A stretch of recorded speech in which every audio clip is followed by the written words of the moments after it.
एक मनीडर माँ के नाम। धूप की कुछ किरणें उस पुराने कस्बे की पथरीली गलियों में फैल चुकी थीं। पीली मिट्टी की खुशबू में सुबह की सादगी घुली हुई थी। डाकिया बाबू अपनी खड़खड़ाती साइकिल पर चढ़े हुए गलियों से होकर जा रहे थे।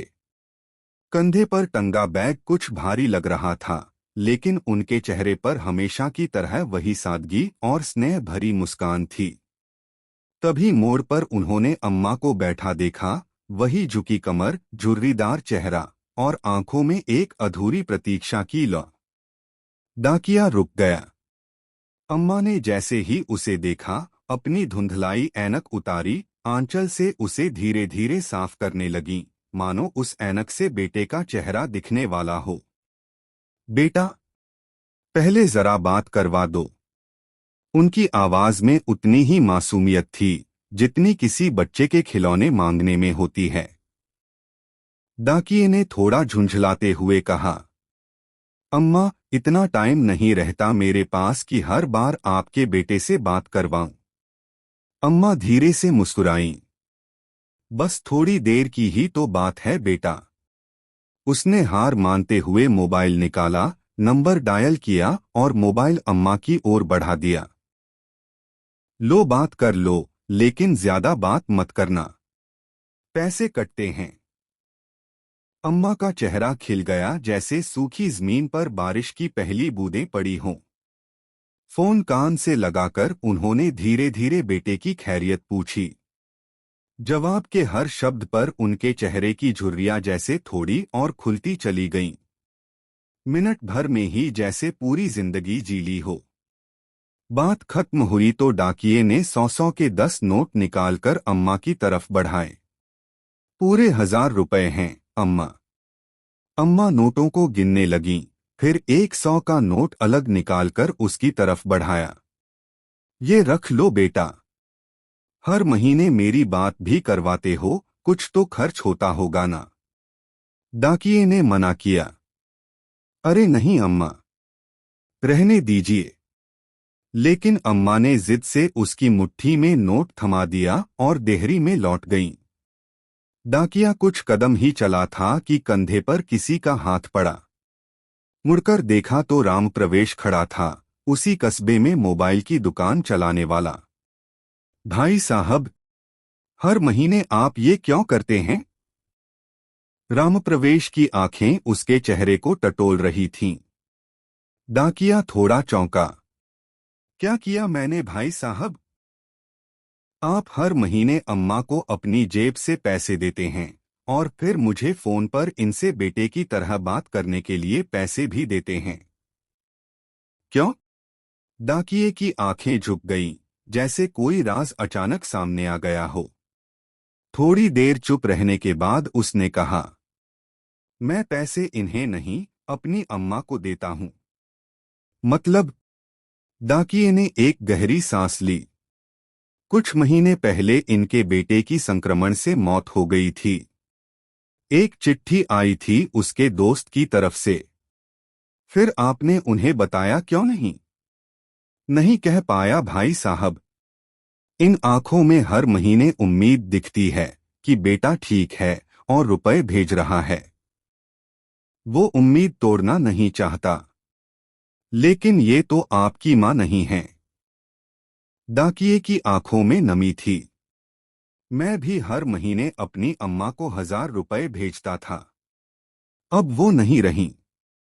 शायद इन अम्मा के जरिए मैं अब भी अपनी मां को कुछ भेज रहा हूं। राम प्रवेश की आंखें भर आईं। जिस अम्मा को वो हर महीने फोन पर बेटा बनकर हाँ अम्मा मैं ठीक हूं कहता था, आज उसका झूठ भी सच लगने लगा था। उस झूठ में एक बेटे की आत्मा थी। कुछ रिश्ते खून से नहीं, करुणा से बनते हैं। इस कहानी में भावनाओं की जो नदी बहती है, उसमें पाठक का मन भीग जाता है। यह सी यह सिर्फ एक बूढ़ी माँ की नहीं, हर उस माँ की प्रतीक्षा की कहानी है, जो बस एक आवाज के लिए जीती है। मैं हारा थका बेमन सा आज ऑफिस से घर आया ही था कि मेरी नज़र सामने किचन से आती मेरी पत्नी पर पड़ी। वो देखने से ही काफी उखड़ी उखड़ी लग रही थी। उसकी मनोदशा देखते ही मैं समझ गया था कि जरूर ही कोई तो बात है, इसलिए मीनाक्षी इतनी रूखी रूखी सी लग रही है। मैंने हाथ मुंह धोए हुए थे, इसलिए मैंने उससे तौलिया मांगा। उसने बिना कुछ बोले मुझे तौलिया लाकर दे दिया। मैंने उसे कंधे पर हाथ रखते हुए पूछा, मीनाक्षी क्या बात है, आज तुम कुछ उखड़ी उखड़ी सी लग रही हो? तो उसने मुझे खा जाने वाली नजरों से देखा और भड़कते हुए बोली, आपको क्या है? फिर चाहे बेटी ट्यूशन से फीस न देने की वजह से बेइज्जत करके भगा दी जाए, या फिर बेटे पर स्कूल ड्रेस के जूते न होने की वजह से उसके स्कूल की फुटबॉल टीम में खिलाने से मना कर दिया जाए, आपको क्या? आपको तो बस सुबह 9 बजे जाने और शाम को 8 आने और फिर चद्दर तान के सो जाने के अलावा एक पल की भी चिंता नहीं है। और न मेरा कोई ख्याल, डॉक्टर ने पिछले महीने ही दवाई कराने को कहा था, नहीं तो मर्स कभी भी अपने पैर जरूरत से ज्यादा पसार सकती है। कभी तुमने ध्यान से देखा है मेरे चेहरे की ओर? ये झुर्रियां, बेउम्र पकते हुए बाल, जवानी में ही बुढ़िया बनती जा रही हूँ। एक पैसे की दवा नहीं नसीब नहीं है मुझे। ये सब तो छोड़ो, गर्मी में बच्चे तपते रहते हैं, एक पुराना कूलर लेने तक की हिम्मत नहीं हो रही है तुम्हारी। मैं बेड पर बैठा नजरें झुकाए अपनी नाकामी पर शर्मसार हो रहा था। बीवी बच्चों की परिवरिश और उनकी जरूरतों का ध्यान रखना मेरा कर्तव्य है, पर क्या करूं? ये मेरा दुर्भाग्य ही तो है। कहने को तो देश तरक्की कर रहा है, लोग खुश हैं, पर मैं कैसे कह पाऊं कि मैं बढ़ती महंगाई और बेरोजगारी की वजह से दिन व दिन जरूरतों के बोझ तले दबता जा रहा हूं। बिजली के बिल से लेकर घर के राशन पानी तक की कीमतें आसमान छू चुकी है, और पगार बढ़ाने के नाम पर दफ्तर में धमकी दी जाती है। नौकरियां कभी भी जा सकती है, काम नहीं है ऑफिस में, इसलिए वही पुरानी पगार पर काम करना मजबूरी बन चुकी है। ऐसे में क्या ही करूं? मैं बैठा बैठा अपनी परिस्थिति से दो चार हो ही रहा था कि घर की दरवाजे पर किसी के आने की दस्तक हुई। बच्चों ने गेट खोल कर देखा तो पिताजी थे। अपने दादाजी को देख के बच्चे तो खुशी से उछल गए, लेकिन मेरी सांसें तेज हो गई। पत्नी ने फिर से मेरी तरफ ऐसे देखा जैसे मानो वो कह रही हो, अपना पेट पालने के लिए तो अपनी आंतें और गुर्दे गिरवी रखने के दिन आ गए हैं। अब ऐसे में पिताजी अकस्मात आए हैं तो जरूर ही कोई आर्थिक समस्या को लेकर ही आए होंगे। मैंने भी नजरें चुराते हुए एक बार मीनाक्षी की ओर देखा, पर कुछ कह पाने की स्थिति में नहीं था, इसलिए जल्दी से उठ के पिताजी के पास गया और नजरें चुराते हुए उनके चरण स्पर्श कर उन्हें बैठने को कहा। मीनाक्षी ने भी उन्हें चरण वंदन किया और खाना खाने के लिए कहते हुए किचन में चली गई। अब मैं और भी अकेला महसूस कर रहा था। मीनाक्षी तो मुंह छिपा के किचन में जा चुकी थी। मुझे डर था पापा कहीं पैसे की कोई बात न कर दे, इसलिए मैं जल्दी से जल्दी बच्चों को बुला के उनके पास किया और खुद वापस कमरे में चला गया। पिताजी भी मुझे जाते हुए देख रहे थे। मैं किचन में आया तो मीनाक्षी ने कहा, पिताजी जरूर ही किसी आर्थिक मदद की आस करके आए होंगे। ऐसे में इन्हें हम ही याद आते हैं, बड़े बाले भाई साहब को कोई याद नहीं करता, देने के नाम पर उनका नंबर आता है, और जब कोई जरूरत हो तो सब लोग हमारे यहाँ आ जाते हैं। वैसे तो ये शब्द मीनाक्षी कभी नहीं बोलती, पर इस बार उसके घर की तंहाली इस लेवल पर थी कि उसे मरने के लिए अगर जहर खरीदना हो तो उसके लिए भी पैसे का इंतजाम न के बराबर ही था। एक तरह मीनाक्षी लगातार मुझे बोले जा रही थी और दूसरी ओर मैं था जो कुछ पाने में समर्थ नहीं था। अंततः मैंने मीनाक्षी को चुप रहने के लिए कहा, तुम शांत हो जाओ, कुछ भी करके कल मैं तुम्हारी दवाई और बच्चों की जरूरत का सामान ला दूंगा, पर अभी के लिए पिताजी का मान रखो। उनके सामने घर में कलेश करने का मतलब उनकी मान मर्यादा के खिलाफ है। मीनाक्षी समझदार थी पर उस पर आर्थिक तंगी का बुखार चढ़ा हुआ था, इसलिए वो बेकाबू थी। कहाँ से लाओगे? भीख मांग के या फिर खुद को गिरवी रख के? ये मेरा काम है, क्या करूँगा क्या नहीं। तुम बस अभी भगवान के लिए शांत हो जाओ। अब मीनाक्षी शांत हो गई। वो खाना लेकर टेबल पर लगा देती है। अब पापा और बच्चों सहित एक साथ खाना खाने लगते हैं। खाना खाते टाइम पापा ने एकाएक मेरी ओर देखा और पास बैठने को कहा। मेरी सांसें और दिल दोनों ही तेज हो गया।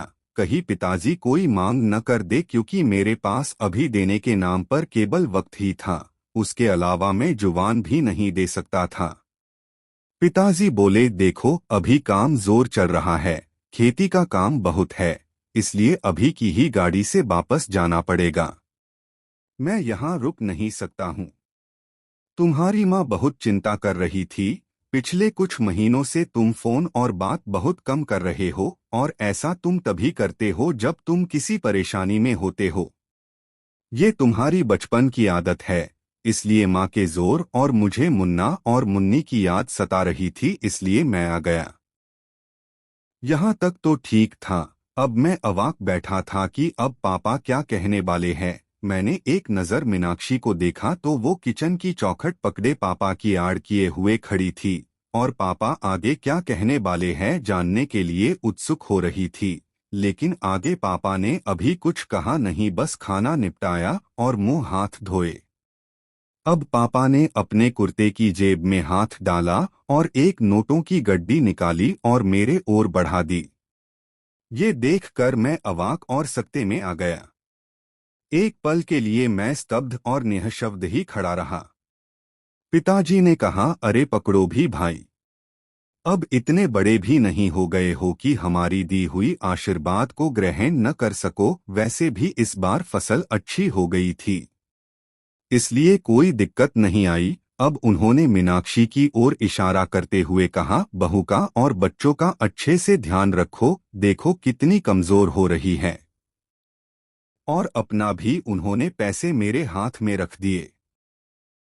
मेरी आंखें भर आई थी और वो बचपन के दिन याद आ गए जब पापा हमें स्कूल जाते वक्त 4 आने ऐसे ही हाथ फैलाने पर रख दिया करते थे। पर बस अंतर इतना होता था, उस वक्त मेरी आंखें झुकी हुई नहीं बल्कि प्यार और दुलार से ऊंची होती थी। फिलहाल मीनाक्षी और मैं दोनों ही गलत साबित हो चुके थे, इसलिए खुद की नजरें खुद से ही नहीं मिल पा रही थी। सच में बच्चों के लिए माँ बाप बोझ हो सकते हैं, पर माँ बाप के लिए बच्चे कभी भी बोझा नहीं होते। वे हमेशा उनका ध्यान रखते हैं। तो दोस्तों, आज का हमारा स्टोरी कैसा लगा प्लीज़ कमेंट्स करके बताइएगा। और अगर अच्छा लगा तो इसी तरह का और भी स्टोरी सुनने के लिए प्लीज़ हमारे चैनल को सब्सक्राइब कर लीजिएगा। तो मिलते हैं नेक्स्ट वीडियो में स्टोरी में, तब तक के लिए धन्यवाद।